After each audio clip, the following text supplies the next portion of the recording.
오늘 본문은 너무나 유명한 우리가 잘 알고 있는 말씀입니다. 하나님이 모세를 부르신 장면입니다.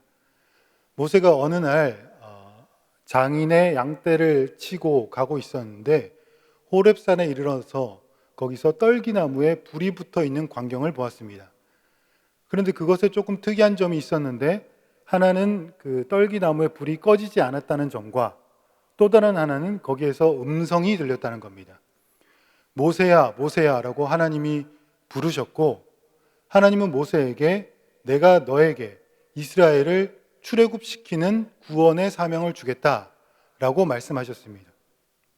그러니까 이게 모세 개인적으로 봐도 새로운 시작을 명령하시는 장면이고, 이스라엘 역사 전체로 봐도 새로운 시작을 주고 있는 약속하시는 장면입니다. 그런데 하나님이 모세에게 이 새로운 시작을 바로 명령하시는 게 아니라 한 가지 준비를 시키시고 있습니다. 그게 뭐냐면 오늘 본문 5절 말씀이 나오는 내 발에서 신을 벗어라 이겁니다. 그런데 좀 이상하죠? 뭔가를 시작하기 전에 준비를 한다고 하면 신발끈을 오히려 꽉 묶던지 아니면 다른 잘 달릴 수 있는 신발을 신던지 이렇게 해야 되는데, 하나님은 오히려 신발을 벗어라 라고 말씀하고 있습니다. 도대체 이게 어떤 준비를 하라는 말씀인지 이 표면적으로는 이해가 잘 안 됩니다. 그런데 이 모세의 앞뒤 전후를 보면 하나님이 무엇을 말씀하시는지 우리는 분명히 알 수가 있고, 하나님은 또 징표까지도 사실 보여주고 있습니다. 모세가 지금 이 처한 시점은 언제냐면 미디안에서 40년 생활한 그런 상황 속에서 이 말씀을 받았습니다. 모세가 왜 미디안에서 40년 생활을 했냐면 과거에 애굽에서 왕자로 있을 때 했던 일 때문입니다. 어느 날 애굽의 왕자로 있었는데 애굽 사람이 자기 동족인 히브리 사람을 괴롭히는 것을 보고 이 모세가 나가서 때리고 죽여서 복수해 줬습니다. 그래서 아무도 못 받겠지라고 생각을 했는데 다음날 사람들이 와서 너가 우리 재판관이냐? 너가 죽이는 것을 봤다 라고 말하니까 무서워서 두려워서 도망가 버렸습니다. 미디안으로 도망가서 시간이 흘러 40년이 지났고 그 40년이 흘러서 지금 하나님 앞에 모세가 서 있는 겁니다. 그때 일어났던 이 모세가 애굽인을 죽였던 사건을 오늘 본문 앞에서 성경은 뭐라고 기록하냐면 모세가 장성한 후에 나가서 애굽인을 죽였다라고 말합니다. 여기서 장성한 후에라는 말은 나이가 들어서라는 말도 아니고 성인이 되어서라는 말도 아니고 키가 더 커서라는 말도 아닙니다. 여기서 장성한 후에라는 말은 어느 정도 위치가 높아져서라는 히브리어 뜻을 가지고 있습니다. 그러니까 권력이 생긴 후에라는 뜻이죠. 그런 다음에 뭐라고 기록하냐면 나가서 주위를 둘러보고 그 사람을 죽였다라고 말합니다. 그러니까 모세는 자기가 어느 정도 위치가 되었습니다. 누구에게도 이래라 저래라 할 수 있는 권력이 생겼습니다. 그래서 그 권력을 가지고 내가 저 사람을 죽여야지라고 판단했던 거죠. 그래서 저 괴롭히고 있는 저 사람을 내가 심판해야지. 내가 내 판단대로, 내 결정대로 저 사람에게 복수해야겠다라고 결정을 내렸습니다. 그래서 모세는 결국 도망가게 되었죠. 그런데 생각해 보게 되면 그 사람들 간에 문제가 있었을 때 가서 무슨 일이냐라고 들어봤어도 됩니다. 무슨 일 때문에 그런지 대화를 들어봐도 되고 혹은 가서 조율해도 됐었습니다. 아니면 모세가 비록 애굽에서 왕자로 살았지만 어머니에게서 길러졌습니다. 그러니까 어머니로부터 하나님에 대해서 이미 들었을 거고 하나님에 대해서 알고 있었을 거고 믿었을 겁니다. 그러면 그 일에 대해서 자기 판단대로 자기 결정대로 누군가를 죽이지 않고 하나님이 저 고통당하고 있는 히브리 백성들에게 하시고자 하는 말씀이 무엇인지, 어떤 계획을 갖고 계신지, 어떤 뜻을 가지고 계신지 하나님의 뜻을 물어도 됐었습니다. 그러나 모세는 하나님보다 자기의 판단과 자기의 결정과 자기가 가지고 있는 권력 사용이 더 우선이었다는 겁니다. 그래서 모세는 결국에 그 사람을 죽였고 도망가서 40년의 인생을 살게 되었고, 그리고 나서 지금 하나님이 부르셔서 새로운 시작의 인생을 펼쳐주시는데 모세에게 하시는 첫 마디가 내 발에서 신을 벗어라 입니다. 그러니 이제는 그동안 너가 가지고 있었던 하나님보다 더 앞세웠던 너의 결정과 너의 계산과 너의 판단과 너의 주권을 다 내려놓으라 라는 하나님의 말씀입니다. 이제 하나님이 너에게 새로운 인생의 시작을 열어주실 텐데 그동안 내 생각이 맞다라고 고집했던 것들을 한번 내려놓아 봐라 라는 의미이죠. 내가 내 판단을 가지고 저 사람을 죽였고 내가 내 결정을 가지고 저렇게 심판했는데 이제 하나님의 부르심 앞에 와서는 하나님께서 예전보다 조금 더 업그레이드된 능력이나 지식을 준비하라고 말씀하시지 않고 예전의 실수를 만회할 수 있는 판단력을 가져라 라고도 말씀하시지 않고 주님은 가장 먼저 말씀하시기를 이제는 너의 주권을 내려놓으라 라고 말씀하고 있습니다. 내가 하나님보다 내 인생을 더 먼저 확실히 결정 내렸던 내 모든 계산과 판단을 내려놓으라고 말씀합니다. 그런데 생각해 보면 이 모세는 선한 의도로 그랬을 수 있습니다. 아니, 하나님 믿는 백성이 저렇게 고통당하는데 내가 가서 도와줘야지 라는 선한 목적을 가지고 이런 일을 했고 결과가 어쩔 수 없이 이렇게 나빠졌다라고 볼 수도 있습니다. 그러나 하나님은 모세가 아무리 동족애가 뜨겁다 하더라도 아무리 선한 목적을 가지고 했다 하더라도 하나님보다 너의 주권이 앞서면 너는 아직 준비가 되지 않았다라고 말씀하고 있습니다. 예를 들어 보면 아브라함은 나이가 들어도 자식이 없었습니다. 그런데 하나님은 자식을 주겠다라고 약속을 하셨죠. 저 하늘의 별과 같이 바다의 모래와 같이 많은 자손을 주겠다라고 약속을 하셨습니다. 그런데 그때 그 아브라함 나이가 75세였고 사라의 나이가 64세였습니다. 그러니 현실적으로 봤을 때 굉장히 불가능해 보였습니다. 그래서 이들이 생각해낸 방법이 뭐냐면 여종 하가를 통해서 자식을 낳자라는 거였고 이스마엘을 낳았습니다. 그러니까 아브라함은 어찌 보면 선한 의도로 하가를 이용해서 이스마엘을 낳았을 수도 있습니다. 하나님이 나에게 자녀 주신다고 약속하셨는데 지금 일어나기에는 어려운 약속 같으니 내가 다른 방법을 써서 약속을 이루어드려야지 라는 자기만의 선한 믿음의 열심이었을 수 있습니다.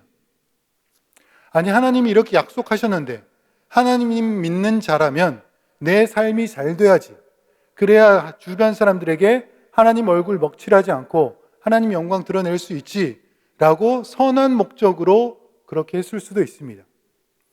그러니까 결국 이 이스마엘은 하나님을 대적해서 낳은 아들이 아니라 하나님을 위하여 선한 목적으로 낳은 아들이라고도 볼 수 있다는 겁니다. 그러나 하나님은 그거 아니다 라고 말씀합니다.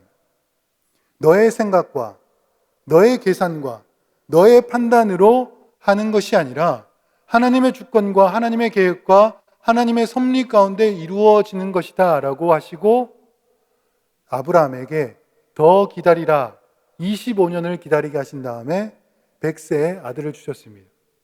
너가 선한 목적으로 했으니까 그래, 너 판단대로 해 라고 이스마엘로 하나님이 역사를 진행시키지 않았다라는 겁니다. 너가 하나님보다 앞서 진행할 때는 아직 준비가 되지 않았으니 기다려라 라고 말씀하셨습니다. 그러니 모세도 마찬가지지요.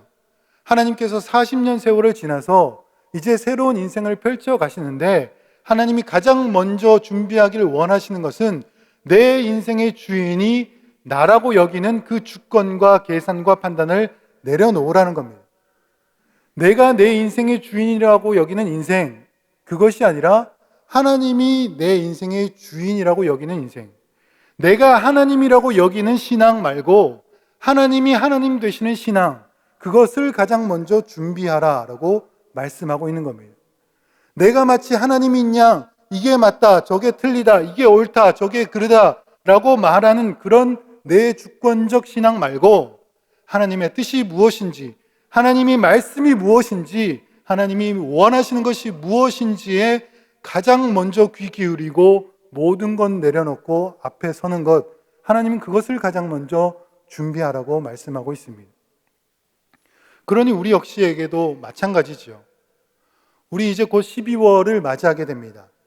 올해를 마무리하고 또 내년을 준비하면서 가장 먼저 우리가 준비해야 될 것은 내가 나의 인생을 통하여서, 내 생명을 통하여서, 내 가정을 통하여서 하나님이 이루고자 하시는 바가 무엇인지 그 말씀과 기도 앞에 우리는 온전히 서야 된다는 겁니다.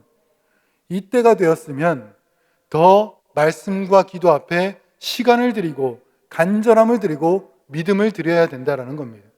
내가 이런저런 계획 다 짜놓고 하나님 응답해 주십시오라고 하는 연말의 기도가 아니라 하나님, 내 계획의 신발, 내 판단의 신발, 내 계산의 신발 다 신고 끈 꽉 묶어놓고 넘어지지 않게 해주십시오라고 연말에 기도하는 게 아니라 하나님, 나를 통해서 이루고자 하시는 바가 무엇입니까? 나를 통해서 하나님이 원하시는 그 이루고자 하시는 하나님 나라가 무엇입니까? 내가 하나님 믿는 백성답게 살아가는 것이 도대체 무엇입니까?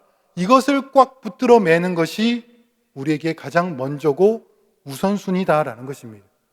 우리가 이것을 꽉 붙들어 매고 나아갔을 때 주님이 우리 발을 사슴과 같게 하셔서 넘어지지 않게 하시고 선한 길로 인도하시는 은혜를 우리는 반드시 누릴 것입니다.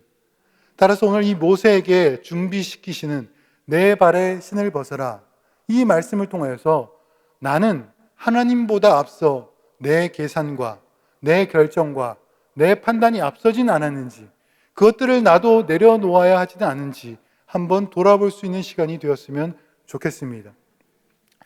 지금은 제가 안 그렇지만 어렸을 때는 굉장히 활동적이었습니다. 그래서 동네에 나가서 뛰어놀고 넘어지고 깨지고 부딪히고 온몸에 상처가 항상 있었습니다. 그래서 손바닥, 팔꿈치, 얼굴, 무릎 이런 데는 항상 상처가 있었고 옷도 다 구멍이 났습니다. 하도 넘어지니까. 그런데 그 중에서도 양말이 제일 많이 구멍이 났습니다. 거의 나갔다 들어오면 양말에 구멍이 나서 저희 어머니가 너는 왜 이렇게 양말에 구멍이 많이 나냐? 그래서 아마 제가 열심히 뛰어놀아서 양말에 구멍이 났다라고 지금까지도 생각하실 겁니다. 그런데 사실은 열심히 뛰어놀아서 양말에 구멍이 난 게 아니라 신발을 벗고 제가 뛰어놀았습니다. 운동장에서 100m 달리기 하더라도 신발을 벗고 뛰었고, 달리기 시합할 때도 신발 벗고 뛰었고, 동네에서 친구들이랑 술래잡기 하고 뛰어놀 때도 신발을 벗고 뛰어놀았습니다. 그게 더 빠르다라고 착각을 해서 신발을 벗고 뛰어놀아서 양말에 구멍이 매일 났고 발에 상처도 참 많았습니다. 이렇게 우리가 신는 신발이라는 게 우리 발을 안전하게 만들어주고 보호해주는 기능을 합니다. 우리 발을 참 편리하게 해주는 그런 기능을 갖고 있죠. 그런데 하나님이 모세에게 그 신을 벗으라고 합니다. 지금 이 상황이 어떤 장소냐면 호렙산, 즉 시내산 기슭입니다. 여기는 나무가 있거나 흙이 있는 곳이 아니라 바위산입니다. 그래서 신발을 벗으면 발이 찔리고 발이 부러질 위험이 굉장히 많은 곳입니다. 그런데 하나님이 벗으라고 하죠. 오히려 새로운 시작을 준비시켜 주실 거면 기능성 운동화나 등산화나 이런 거를 신겨주시면서 자, 시작해보자 라고 말씀해 주셔도 모자랄 판인데 하나님이 이 위험천만한 상황에 신발을 벗으라 라고 말씀하고 있습니다. 그래서 모세는 거부했습니다. 뭐라고 거절했냐면 내가 누구이기에 이 일을 감당합니까? 또 내가 만약 하나님이란 분이 우리 이스라엘 백성들을 출애굽시킨다고 합니다. 가십시다 라고 했을 때 사람들이 그 신이 누구냐라고 말하면 내가 뭐라고 합니까? 라고 거절합니다. 이 말을 쉽게 표현하면 하나님, 저 말고 저 담대한 사람 시켜주십시오. 저 말고 시간 많고 재정 빵빵하고 헌신할 수 있는 저 사람 시켜주십시오. 저는 아직 하나님에 대해서 잘 모릅니다. 저는 아직 믿음이 부족합니다. 저는 아직 그거 감당할 수 없습니다. 라는 말과 동일한 겁니다. 지금 80세가 된 모세는 자기의 인생의 편안함과 안정성을 포기하기 싫었을 겁니다. 지금 내 생활이 겨우 이제 안정되었는데 이런 막대한 헌신을 하라고 하신다니 굉장히 불편했을 겁니다. 내가 이제 내 인생이 조금 편리해지고 안정되었는데 편안해졌는데 거참 신경 쓰이는 헌신을 하라고 하신다니 굉장히 내려놓기 불편했을 겁니다. 그런 마음을 하나님은 아시고 준비시키시기를 내 발에 신을 벗어라. 너가 꽉 붙잡고 있는 것을 계속 잡고 있으면 너의 인생이 편리하고 편안하고 안정될 것이라고 여기는 너의 계산과 너의 판단과 너의 주권을 내려놓으라 라고 말씀하고 있다는 겁니다. 그게 너의 인생을 편안하게 만들어준다라고 착각하지 말아라. 너의 그 계산과 너의 그 통계와 너의 그 가능성이 너의 인생을 안정적으로 만들어줄 것처럼 하나님처럼 붙잡고 있지 말아라. 내려놓으라 라고 말씀하고 있습니다.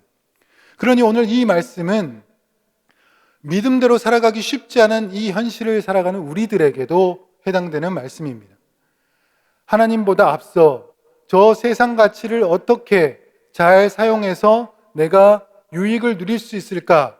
하나님께 기도하기보다는 말씀을 찾아 하나님 앞에 간구하기보다는 그 계산과 판단에 더 앞서 있는 우리들에게도 하나님은 너의 발에 신발을 벗어라 라고 준비시키고 있다는 겁니다. 왜냐하면 우리에게 새로운 시작의 은혜를 하나님은 열기를 원하시기 때문입니다. 그런데 사실 이게 참 쉽지가 않죠. 모세도 쉽지가 않았습니다. 그래서 하나님이 모세에게 확실한 징표를 보여주셨습니다. 그게 뭐냐면 오늘 본문 뒤에 나오는 4장 2절 말씀입니다. 제가 한번 읽어드리겠습니다. 4장 2절부터 4절을 보시면 여호와께서 그에게 이르시되 내 손에 있는 것이 무엇이냐? 그가 이르되 지팡이니이다. 여호와께서 이르시되 그것을 땅에 던지라 하시매 곧 땅에 던지니 그것이 뱀이 된지라. 모세가 뱀 앞에서 피하매 여호와께서 모세에게 이르시되 내 손을 내밀어 그 꼬리를 잡으라. 그가 손을 내밀어 그것을 잡으니 그의 손에서 지팡이가 된지라. 하나님께서 모세에게 손에 있는 지팡이를 던지라고 했습니다. 그런데 이거는 그냥 막대기를 집어 던져라 이런 의미가 아닙니다. 모세에게 이 지팡이는 40년 동안 미디안 생활을 하면서 갖은 고초를 지내면서 붙잡고 있었던 자기 인생의 전부였습니다. 자기가 그동안 갖고 있었던 인생의 상처였고 자기 인생의 아픔이었고 자기 인생의 절절함이었고 애굽에서 떠나 미디안에서 고생했던 자기 인생의 삶의 애환이 담겨 있었던 게 이 지팡이입니다. 그런데 하나님이 이것을 땅에 던져라, 내려놓으라고 하십니다. 또 이 지팡이는 양떼를 치는 이 모세의 경제력이었습니다. 그런데 하나님이 이것을 내려놓으라고 하시죠. 너가 꽉 붙잡고 있는, 너가 옳다고 여기는 너의 신념과 너의 삶의 상처와 너의 경제력과 너의 주권과 계산과 그 모든 것들을 땅에 던져서 내려놓아라. 40년이 됐던 60년이 되었던 하나님보다 앞서 꽉 붙잡고 있는 그것 내려놓으라 라고 말씀하고 있습니다. 근데 여기까지는 할 수 있겠습니다.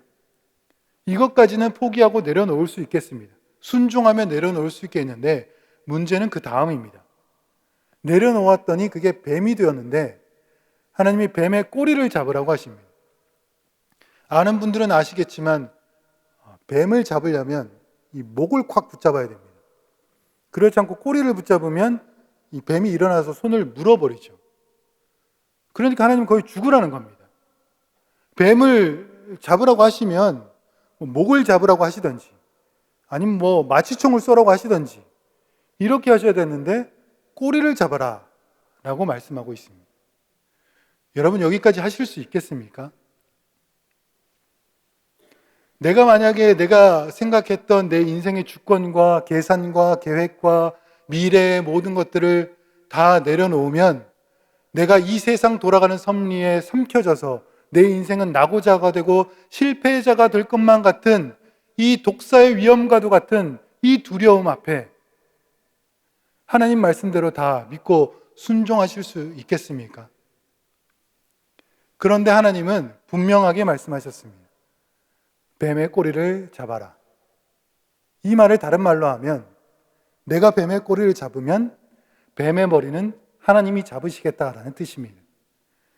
내가 뱀의 꼬리를 잡아서 위험한 상황이 되었을 때 하나님은 가만히 두고 보시는 것이 아니라 그 모든 위험과 두려움과 죽음과 어려움들을 하나님이 다 꽉 붙들어 매시겠다라는 뜻입니다. 내가 내 주권을 다 내려놓고 하나님 믿고 의지하며 나아갔을 때 내 인생의 독사와 같이 펼쳐지는 어려움과 위험들을 하나님 주권으로 다 붙잡아 주시고 통치하시고 다스려 주시겠다라는 뜻입니다. 그리고 그러했을 때 어떻게 되었냐면 이 뱀이 지팡이가 되었는데 이것은 그냥 모세의 지팡이가 아니라 하나님의 지팡이가 되었습니다. 그래서 모세가 이 이후에 이것을 들고 홍해도 가르고 반석의 물도 터져 나오고 그래서 자기만 살 뿐만 아니라 많은 이스라엘 백성들도 먹고 사는 놀라운 은혜의 역사가 이 모세와 이스라엘의 새로운 역사로 펼쳐졌다라는 것입니다. 그러니 우리 역시 내 삶에 내가 하나님보다 더 꽉 붙잡고 있는 그 무언가가 있다면 주님 말씀대로 믿고 순종하며 내려놓을 때 주님은 우리 삶의 홍해도 갈라주시고 우리 반석에 물도 솟아나게 하셔서 영원한 생명수를 얻게 하신다라고 약속의 말씀을 주고 있습니다. 세상과 다른 종교에서는 이 내려놓는다라는 것을 비움 또는 해탈이라고 말합니다. 그러나 우리 기독교에서는 이 내려놓는 것을 비운다라고 말하지 않고 오히려 하나님으로 채운다라고 말합니다. 내 주권을 내려놓고 하나님의 진리의 말씀과 주권으로 채우는 것, 내가 가진 그 무엇을 내려놓고 하나님만 내 삶의 중심으로 두는 것, 예수 그리스도를 내 주권으로 두고 예수님의 복음의 말씀을 내 삶의 중심으로 두고 나아가는 것, 그것이 우리 기독교 신앙이요 우리 그리스도인의 삶이다라는 것입니다. 그리고 그랬을 때 하나님은 분명히 그 말씀대로 우리의 삶이 이루어지는 역사, 홍해가 갈라지고 반석에 물이 나오고 또 약속의 땅 가나안에 들어가는 그 놀라운 역사를 우리에게 베풀어 주실 것입니다. 그러므로 이 말씀처럼 믿음으로 기도하며 잘 준비하셔서 하나님이 여러분 각자에게 새롭게 시작하시는 그 놀라운 은혜의 역사 다 누리시기를 주님의 이름으로 축원합니다. 기도하겠습니다.